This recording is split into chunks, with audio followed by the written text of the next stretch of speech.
قسم با نه په حقه کې او نه په ناحقه.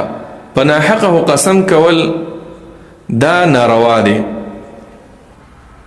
بی گناه انسان وجنی. او یو پکې نبی علیہ السلام دا ذکر کو چې ول یمین الغموس، په دروغ باندې قسم کول.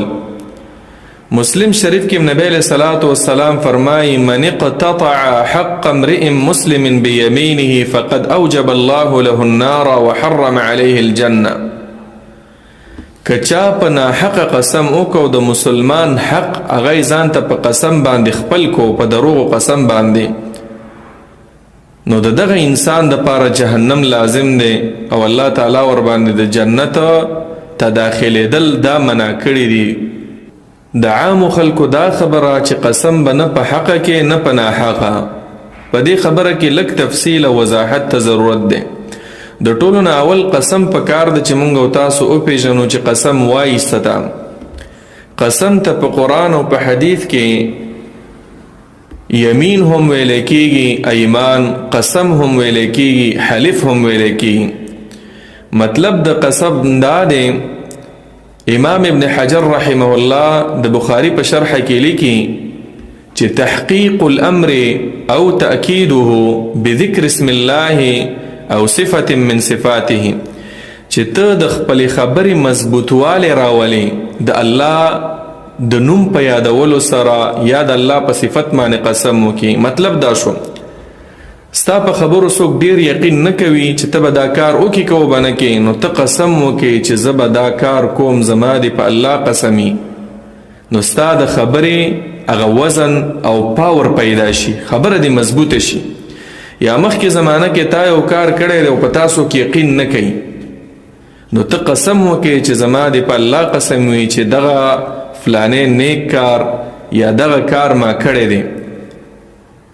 نو په دې سره ستا خبر هغه مضبوطه شي.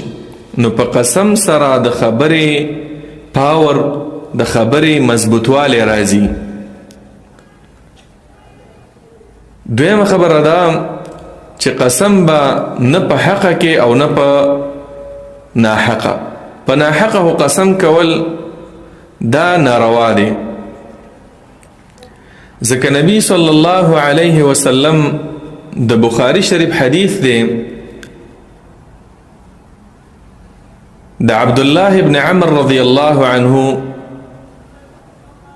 چې نبی علیہ السلام به فرمایل الکبائر الاشراک بالله وعقوق الوالدین والیمین الغموس. غټ غټ ګناهونه هغه دا دي چې د الله سره شریک جوړی، د مور او پلار نافرمانی کې، بی ګناه انسان وجنی. او یو پکې نبی علیہ السلام دا ذکر کو چې ول یمین الغموس، په دروغ باندې قسم کول. مسلم شریف کې نبی علیہ الصلوۃ والسلام فرمایي من اقتطع حق امرئ مسلم بيمينه فقد اوجب الله له النار وحرم عليه الجنه.